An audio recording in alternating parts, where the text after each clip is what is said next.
So 1 Corinthians chapter 3 verse 10. By the grace God has given me, I laid a foundation as a wise builder, and someone else is building on it. But each one should build with care. For no one can lay any foundation other than the one already laid, which is Jesus Christ. If anyone builds on this foundation using gold, silver, costly stones, wood, hay, or straw, their work will be shown for what it is, because the day will bring it to light. It will be revealed with fire, and fire will test the quality of each person's work. If what has been built survives, the builder will receive a reward. If it is burned up, the builder will suffer loss, but yet will be saved, even though only as one escaping through the flames. Don't you know that you yourselves are God's temple and that God's Spirit dwells in your midst? If anyone destroys God's temple, God will destroy that person, for God's temple is sacred, and you together are that temple. Do not deceive yourselves. If any of you think that you are wise by the standards of this age, you should become fools, so that you may become wise. For the wisdom of this world is foolishness in God's sight. As it is written, He catches the wise in their craftiness. And again, the Lord knows that the thoughts of the wise are futile. So then, no more boasting about human leaders. All things are yours, whether Paul or Apollos or Cephas, or the world or life or death, or the present or the future, all are yours, and you are of Christ, and Christ is of God.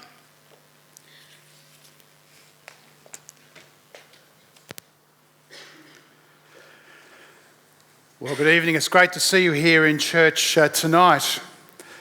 Talking about church, if I was to ask you, what is your vision for the ideal church? If you were to describe for me your picture of the ideal church, what would it look like? I wonder, what would it take to build your picture of the ideal church? Paul, when he wrote to the Christians who lived in Corinth, was talking to them about church building. And he uses the picture, the image of building materials to get them thinking about the building of church. Not church physical buildings, but the building of church communities, gatherings of followers of Jesus, like us here tonight, or our growth groups that meet during the week. Did you notice what he said in the reading? If anyone builds using gold, silver, costly stones, the picture of durable materials, expensive materials made to last, or wood, hay or straw, cheap materials that won't last very long. He uses that picture, that image, those metaphors to get us thinking about the building of Christian community. What is your picture of the ideal Christian community? What would it take for that Christian community to be built? Paul's metaphor reminds us, doesn't it, of that story most of us heard in childhood. Remember the story in childhood? The three little pigs and the big bad wolf? Remember the story how the first little pig, he builds a house very quickly out of straw, but the big bad wolf, he quickly blows that down and eats up that pig. The second pig, he builds a house out of slightly more durable materials, but only timber. And that's no match for the big bad wolf. He blows that down and has that pig for dinner. But finally, the last pig, this is the unsanitized version. You might have been taught the sanitized version as a kid. This is the original version. The last pig, the wise pig, he builds a house out of durable materials, brick. And that's not a house that the big bad wolf can blow down. Now, of course, even as kids, when we heard that story, whether it was that unsanitized version of the more sanitized version, I think the sanitized version, the two kids go and escape to the third house, don't they? Yeah, that's right. I lived in the pre-PC age. The pigs got eaten when I was a kid. But seriously, guys, even as kids, we got the lesson, didn't we? We got the lesson, even as little children. It matters how you build. How you build has consequences. Maybe it's a lesson the guys who built this apartment block in Melbourne should have learnt. Did you hear the story? To cut costs, they'd brought in cheap cladding from China. This cheap cladding from China is made out of plastic fibres with 2 aluminium sheets down either side. The whole building is clad in that material. But in November last year, one of the residents was smoking on his balcony. He had to go inside. He left his cigarette on the table. The wall outside his apartment caught fire and it ripped through the cheap cladding, 13 floors, straight up the building.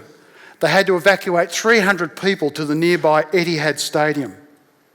In fact, the fire authorities say they suspect that these are not the only builders who've used this cheap material. There are probably many apartments, new apartment blocks all around Australia that are effectively fire traps because of this cheap cladding, this cheap material that's been used in the building of these new Australian apartments. Now, if we had a friend or relative, we wouldn't want them living in one of those apartments, would we? Now, if that's the way we feel about physical buildings, what about those gatherings of people we're talking about tonight? Us gathered here together as church. Your smaller Christian communities during the week, your growth groups. What about them? What about the quality of those gatherings? What kind of gatherings are we asking people to join? You know, for the people who first heard this letter that we heard read just a few moments ago by Sinead, the people in Corinth, for them there were 2 alternative ways of building the church. The way they wanted Paul as a leader and the other leaders to be, they wanted them to imitate the flashy salesmen from the local town square, the purveyors, the sellers of Greek wisdom. They wanted them to be like them and to build the church that way. Whereas Paul presented himself as rather like the most humble soldier in the Roman army, battered and bruised from his fights, yet still able to announce the victory of the emperor over his enemies. That is, he announced the victory of Jesus at the cross, the victory of the love of God over evil. That's the way he wanted to build the church. Now, since then, the ways of building churches have grown in many myriad forms. There are many different ways churches are built throughout the world. But the words of Paul to the Corinthians still apply to us today as we think about how we build our Christian communities. Paul says their work will be shown for what it is. Just like the bloke leaving that cigarette on the balcony, put to the test the builder's work and the fire ripped 13 floors up through that building in Melbourne. So Paul says, the way we build our Christian communities will ultimately be put to the test. But you see, it's not only important how we build our Christian communities, it's what they're built upon that is even more important, because that will shape and characterise how we build. Paul says this to the Corinthians, I laid a foundation for the church as a wise builder, and someone else is building on it. Who's the someone else? Well, the someone else is the leaders. It's the leaders of the church in Corinth. They're the ones who are building. But you might think right now, I'm not a leader in the church. I can afford to switch off and stop listening. But hang on. One, you actually might be a leader without realising it. For it's not only us pastors who are leaders. Anybody who leads any kind of group, any kind of ministry in the church is a leader. But hey, even if you don't consider yourself a leader, each of you I know has that picture in your head of the ideal church. You've got your vision of what you think your leaders should do. So this matters to us all. So Paul says there is a foundation that he laid down. Now, foundations are really important, aren't they? You know, when you see them building those great big apartment blocks, you notice they normally dig a great big hole in the ground and they fill it up with concrete, because you need to have a really good solid foundation for the building to stand up. Because if you don't, the building ends up like this one in China a few years ago. It's going to fall over if it doesn't have a solid foundation. Now, Paul says he laid a solid foundation for the church, the true foundation for every real Christian church. What is that foundation? Well, he tells us. He says in verse 11, For no one can lay any foundation other than the one already laid, which is Jesus Christ. What does he mean when he says Jesus Christ is the foundation? Well, he tells us. At the end of this letter, he gets very explicit, and he says in chapter 15 what that foundation is. He says that long ago, in ancient times, recorded in the Old Testament, God promised that Jesus would come, that Jesus would show perfectly who God is, that Jesus would go to the cross and he would die. He would die so we could be forgiven, so any of us could truly return home to God, that we could be friends with God, forgiven of our rebellion, our evil, our wrong. And he would die, but he would then defeat death. Though he was buried, God would raise him from the dead. And he was raised from the dead, and he was seen by the eyewitnesses. This, says Paul, is the true foundation for the church, the message of Jesus, the message of his death and resurrection. And not only is it the foundation, it is also meant to shape the way we build the church, the way we build our Christian community. That is this community gathered here tonight. The smaller communities of our growth groups that meet during the week. And many of you met as growth group this afternoon as youth growth groups. The cross, the message of the cross, is meant to be both the foundation and the shaping force of our Christian communities. But why? Why should this concern us?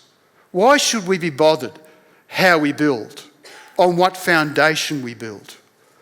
Well, Paul says it's going to be put to the test. A test so big it's hard for our imaginations to encompass it now. He assures us that there is a day that is on the cusp of breaking in on our world at any moment. It is that day when we and all people from all times and places in our world shall appear before God, and the truth will come out. The truth will be revealed about us, about everybody and everything. Paul says this: their work will be shown for what it is, because the day, that great day that is about to break in on our world, will bring it to light. It will be revealed. The fire will test the quality of each person's work. Now, fire here is a picture. It's an image of testing. You know, fire is a great tester, isn't it? People put metal through fire. They put all sorts of things through fire to test their quality, like the CSIRO. They took some material from the outside of that building that was burnt in Melbourne, the one with the cheap Chinese cladding on the outside. They put it in their testing equipment that they use for testing cladding.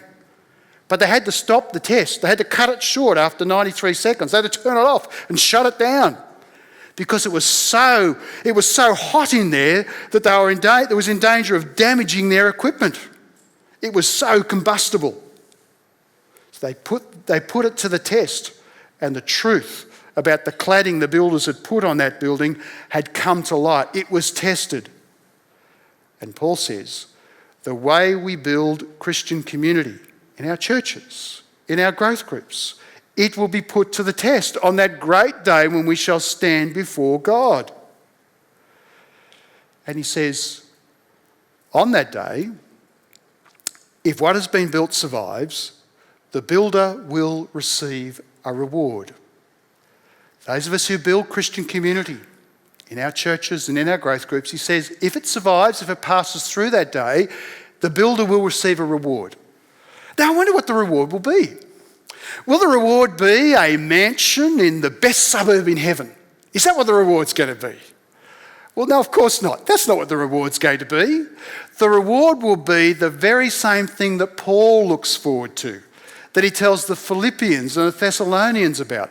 Paul's reward, Paul's joy, he says, will be on that day seeing those communities of people who have been built on the foundation of Jesus' death and resurrection, putting their trust in him, passing safely through that day of judgment, not because of themselves, but because of the power of Jesus' death and resurrection, because they're connected to Jesus, because they belong to Jesus, they pass safely through that day, and they'll be safe with God forever. That's Paul's joy, that's Paul's reward, and I want to tell you, for those of us who are engaged in building Christian community, there is no greater joy, I tell you, than seeing you there on that day. Your growth group leaders, For those of you who are in youth growth groups and other growth groups, I want to tell you there will be no greater joy, no greater reward for your leaders than to see you there on that day, safely with Jesus because of his death and resurrection. That is the reward. And what a great reward it will be. But there's also a warning. Paul says in verse 15, if it is burnt up, the builder will suffer loss, but yet will be saved, even though only as one escaping through the flames. It will also be a sad day. Imagine being a Christian leader, somebody who maybe has built what look to us like great ministries, great churches even, but they have done that by laying aside the message of the cross, by using other methods to gather people together, and seeing all of their work perish because those precious people that they had gathered had not been joined by faith to Jesus. And so they cannot pass safely through that day. What a terrible day it will be for them. Only those communities of people who are founded on the message of Jesus' death and resurrection will pass safely through that day. It matters how we build because it will be put to the test. But it's not just because it will be put to the test that we should care about how we build. Did you know that God is personally present amongst us right now? He is personally present when you gather in your growth groups. Look at what Paul says in verse 16. Don't you know that you yourselves are God's temple and that God's Spirit dwells in your midst? This is amazing.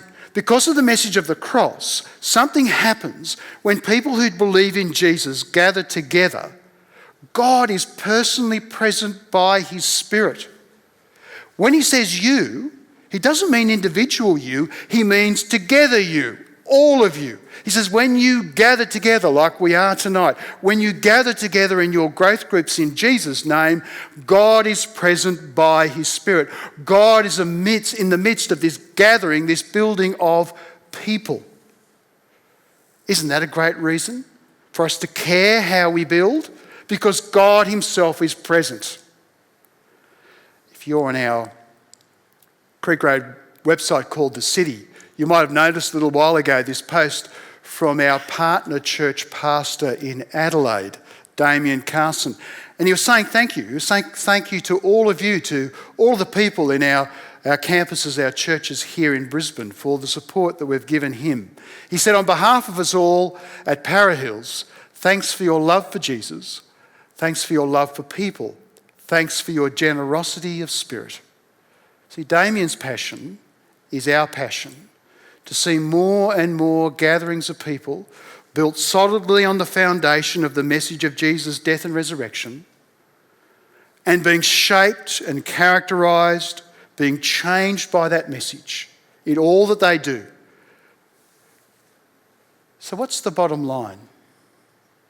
The bottom line is the only gatherings of people that will pass safely through that day when everyone appears before God, and the truth is revealed about everything and everyone, will only be those gatherings of people that are linked to Jesus, to his death and resurrection. They're the only ones that will pass safely through that day. So it matters how we build. And here and now as we gather, God is present amongst us by his Spirit. It matters. Recently, the Melbourne Fire Brigade, when they heard the reports of the CSIRO, how the scientists had taken that cladding and put it in their testing equipment and it was so hot they had to shut the test down. The firemen have decided that whenever they're at a fire with one of these buildings with the cheap cladding on the outside, they're going to hold their firemen back a bit. And their reason is they do not want to expose their firemen to that kind of danger. But what even some of the experts have said, it's worse than that. He said, what are we doing? We're sending people to live in these apartments. We're sending them back into what are effectively fire traps. Why are we doing this? I tell you what, I wouldn't want one of my friends or relatives living in a building like that, would you? If we care about them, if we care that way about the physical buildings in which people live, shouldn't we care even more about the gatherings of people that we invite people to join? our churches, our growth groups. It really matters. It really matters that this church, your growth group, is built solidly on the foundation of Jesus' death and resurrection, and that message shapes all of the relationships in that group. It really matters to God. It matters so much that Paul can say words of this strength. He says, if anyone destroys God's temple, God will destroy that person. For God's temple is sacred, and you together are that temple. The temple is, of course, a picture, an image of us gathered together, like here tonight and in your growth groups. It matters that much to God. God cares how we build. He wants us to build shaped by the message of Jesus, the message of his death and resurrection. And Paul will say in chapter 13 that we as leaders and the rest of us, we might have faith big enough to move a mountain. We might have faith big enough to build a mega church by putting aside the message of the cross. We might have the capacity to do that. But if we do it without the message of the love of God in the cross of Jesus, all that we have done will add up to nothing. Friends, it matters how we build. It will be put to the test before God. So then what should we do? What should your leaders do? What should you do if you were a leader? Remember, you don't have to be a pastor to be a leader. You just need to be a leader of some ministry in the church. And it counts for all of us because all of us have an opinion about how the church should be led. What should we do? Well, Paul tells us what we should do. He says, let's stop kidding ourselves. He says, do not deceive yourselves. Let's not kid ourselves that we can build communities of people that will pass the test on that day before God without the message of the cross. The message of the cross is the only way. Let me emphasise that it is the only way to build gatherings of people that will pass the test on that great day before God. Oh yes, in our time, there'll be people who stand up and say that there are better alternatives, that there are smarter, wiser, more cleverer ways to build the church. But what does Paul say? The wisdom of this world is foolishness in God's sight. For God knows only what he has provided in Jesus at the cross. That is the only way for people to pass safely through the day of judgment, trusting in Jesus who died and rose again for us. So friends, here at Creek Road, when we talk about our ministry pathways, we're talking about something that is meant to be a servant to the message of the cross. When we ask you to connect with God and his church, we're asking you to look to the message of the cross and to believe that Jesus died and rose again for you. When we ask you to join a growth group, our desire is that that would be a community, a small community of people founded, built upon the message of the cross and allowing that message to shape their relationships with one another and their lives and relationships with others. When Andrea Pride, our horizontal pathway, our Connect, Grow, Serve pathway director, stands up here and asks you to serve, she's asking you to imitate Jesus, who gave up heaven's glory to come and die on the cross for us, to serve us in that way. When we talk to you about our pastoral care framework, it all flows from the message of the cross, of being secure before God in Jesus, and that security given to us in the cross then shaping all of our other relationships.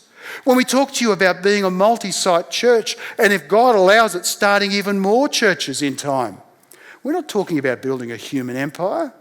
For we know our human efforts will disappear one day.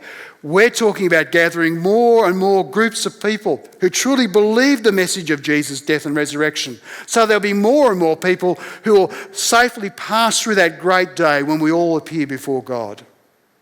The message of the cross is meant to shape us as we gather together. Now, friends, the message of the cross not only shapes us as a gathering of people here and in our growth groups, it's also meant to change our entire life. Paul sums up life in its totality when he says in verse 22, the world or life or death or the present or the future, Nothing's outside of those words. The world, life or death, the present or the future. When you build your life with others on the foundation of the cross, you realise that all of the major problems of this world, even those ones we feel deeply, you might be feeling the decay of this world right now. You might be feeling the broken relationships of this world right now. You might be feeling the impending sense of death. You might be wondering, is there any hope for the future? The message of the cross is the ultimate answer. We live in a world of decay and brokenness, but the cross promises us that there is a new world to come, a better world, a world made new. You might feel at times as relationships fall apart around you that there is no hope. The cross says there is hope for the future, there is a better eternal future with God. And this message then teaches us how to live now, and it changes our lives now. And so in the light of the message of the cross, as the Corinthians, the people to whom this letter was originally written, as they were wanting Paul and their leaders to be like the flashy salesmen from the town square, leaders that they could boast about, Paul says, give up that idea. Give up that way of building the church. For look at the cross and you find everything's already yours. He says, all things are yours. And you are of Christ, and Christ is of God. The message of the cross is the only way to build true Christian community. Friends, I want to come back to the opening question. Do you remember it? Do you still have in your head the picture, your picture, of the ideal church? I asked you, what would it take to build that church? One pastor, Dietrich Bonhoeffer, who was martyred, who died during World War II for his faith, Dietrich Bonhoeffer said something quite profound and confronting about that picture of the ideal church that you and I have in our heads. Look at what he said. Those who love their dream of a Christian community more than they love the Christian community itself become destroyers of that Christian community. When we demand that our church or our growth groups conform to our ideal for the church, we destroy it. Because you see, the church is not meant to be shaped by our ideal. It's meant to be shaped by the message of Jesus' death and resurrection. That's meant to be the shaping force. So friends, let's not be destroyers of the church. Let's lay aside our ideal for the church and let's take up the message of the cross and let that shape our community together when we meet here on Sundays, when we meet in our growth groups. And as we take the next steps on the ministry pathways here at Creek Road, as we encourage others to take the next steps, let's ensure that's shaped by the message of the cross. Lastly, there's one thing I want to ask you to do. This week, when you gather for your growth groups, I want you all to listen to this, but particularly if you're a leader of a growth group, I'd like you to take a few minutes to stop and think and ask, are we as a group of people building on the foundation of the message of the cross? Are we allowing that to shape our life together? Or are we imposing our ideal on our gathering? Are we builders or destroyers of true Christian community? That's a confronting question, isn't it? Ask yourselves that next time you meet. For it's my desire that your gatherings in growth groups and our gatherings together in church here on Sundays will be built upon and shaped by the message of Jesus, the message of his death and resurrection. For remember, God is present amongst us as we gather, and this is the only gathering, those joined to Jesus, that will pass safely through that great day when we'll appear before God.